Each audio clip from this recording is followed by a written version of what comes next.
Prema proceni Svetske zdravstvene organizacije, više od 466 miliona ljudi širom sveta ima ozbiljna oštećenja sluha. Čak 7% od ovog broja čine deca. Preko 1,1 milijarde mladih između 12 i 35 godina je u riziku od oštećenja sluha. Poštovani gledaoci, ovo je emisija Moć sluha. U narednim minutima govorit ćemo o tome zašto je važno imati dobar sluh, kada i kako dolazi do gubitka sluha. Da li je lako prepoznati da dolazi do oštećenja ili gubitka sluha i kome se naravno treba obratiti. No, pre nego što vam predstavim svoje današnje goste, molim vas da najpre pogledamo anketu.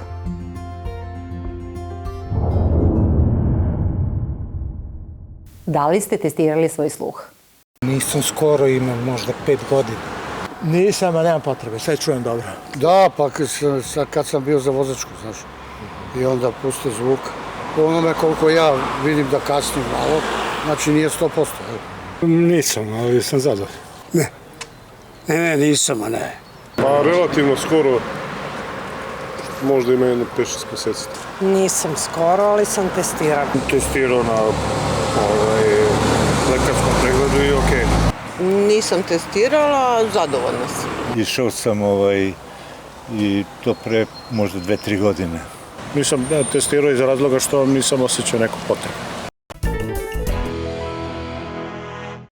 Poštovani gledaoci, evo nas u studiju. Nastavljamo razgovor sa profesor dr. Ninom Dragutinović, specijalistom ORL i profesorka, pomozite mi. Audiolog. Kraj mene je takođe i druga gošća, a to je Andrijana Sedić, koja je korisnica slušnog aparata. Dobar dan. Profesorka, krenut ćemo sa vama od onih, da kažemo, osnovnih stvari, a to je azbuka. Šta možete da nam kažete o čulu sluha? Čulo sluha je jedan veoma važan organ, normalno kao i ostali, pre svega što omogućava komunikaciju i primanje zvučnih informacija iz spoljašnje sredine. Ali nešto zbog čega je on još važniji je mogućnost razvoja govora. Ukoliko nema sluha, čovek ne može da razvije govor. To je suština čula sluha. Imamo ono što je još veoma važno, znači sve životne probleme, svoje komunikacije, međusobne, ljudske, poslovne, ostvarujemo zahvaljujući čulu sluha. Da, i često kažemo da li se dobro čujemo. Da li se razumemo? Čujemo se možda, ali se ne razumemo. Profesorka, kako možemo prepoznati gubitak sluha? Pa prvi simptomi gubitka sluha su najčešće poremećena razumljivost, ovo što ste i vi rekli. Ta razumljivost je najčešće poremećena ukoliko je prisutna pozadinska, okolna buka. U principu, niko od ljudi ne priznaje u početku da ne čuje dobro. Tako da prođe dugi niz godina dok čovek tebi dozvoli da se nađe u bezbroj neprijatnih situacija i da se obrati lekaru i zatraži pomoć ili jednostavnu informaciju o tome šta dalje da radi. Veoma je jednostavno. Da, evo sad ćemo da čujemo i našu korisnicu Andrijanu. Kako je došlo do gubitka sluha kod vas? Kod mene je postojao izvesni problem i ja sam operisala uho 4 puta. I u kom periodu je to bilo? U pubertetu je. To je počelo u pubertetu i tada sam i primetila lošiji sluh i tek nakon operacija sam i mogla da potražim pomoć sa tim u vezi. Kome ste se obratili najpre? Najpre lekaru, a kasnije akustičarima kada smo proverili sluh i utvrdili stepen oštećenja. Profesorka, kada se obrate lekarima, vama, kada dođu pacijenti, šta vam kažu?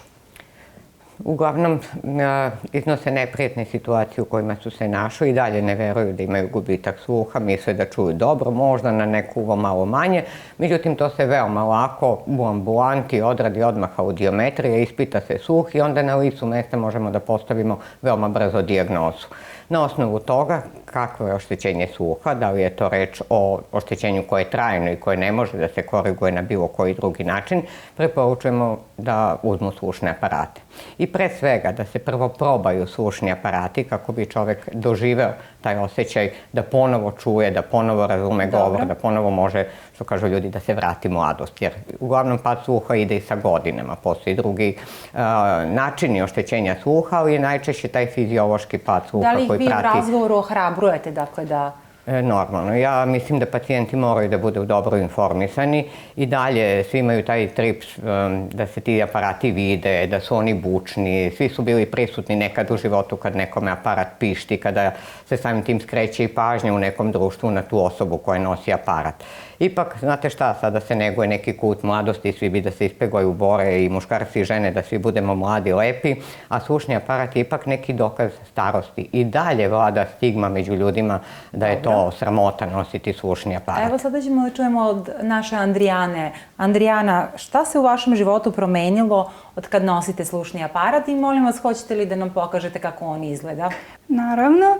Slušni aparati su promenili mnogo moj život na bolje. Oni se uopšte čak i ne primećuju dok ne kažem nekome da ih nosim. Evo, oni izgledaju ovako. U pitanju je inače i najmodernija tehnologija. Ja sam se obratila kompaniji Neurot koja mi je izašla u susret i donirala mi 2 slušna aparata sa kojima mnogo lakše funkcionišem i nemam nikakvih problema u komunikaciji. Oni su potpuno moderni, imaju razne funkcije koje se podešavaju putem aplikacije na mobilnom telefonu. Mogu da se prate podcasti, da se sluša muzika i što je najvažnije, nesmetana je komunikacija sa okruženjem i ljudi će pre primetiti ako neko ne čuje dobro nego da nosi slušni aparat jer su potpuno, kao što sam rekla, neprimetni. Profesorka, i šta bi rekli za kraj? Šta je to što biste vi preporučili? Znači, kad kažemo da treba da se reaguje, da se ne čeka 7 do 9 godina, statistike tako kažu i vrlo su ozbiljne. Šta biste vi našim gledalcima za kraj preporučili?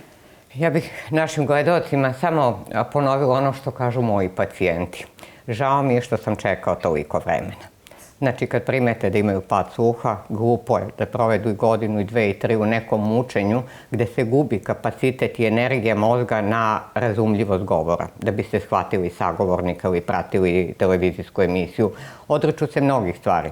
Odriču se cvrkuta ptica, odriču se pozorišta i tako dalje. Znači, ne treba čekati. Lepote života. Jeste, lepote života. Što kažu, zvuke života treba čuti i mislim da ne treba da čekaju. Veoma je bezbolno. Rad sa akustičarima nakon dijagnostike oštećenja sluha je veoma prijatan. To su ljudi koji su stručni u svojoj oblasti.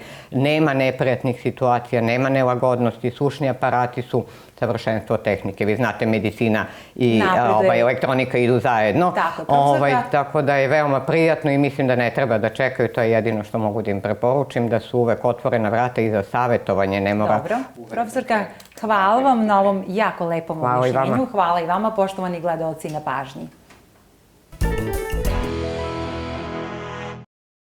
Moćna ponuda za super moć sluha.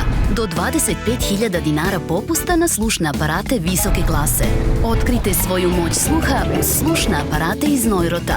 Pozovite 0800 210 100. Pridružite nam se i u sledećoj epizodi kada ćemo se dotaći teme o stigmatizaciji i predrasudama prema osobama sa oštećenim sluhom u našem društvu. Čekamo vas i naredne nedelje u istom terminu na istom mestu. Prijatan dan i doviđenja.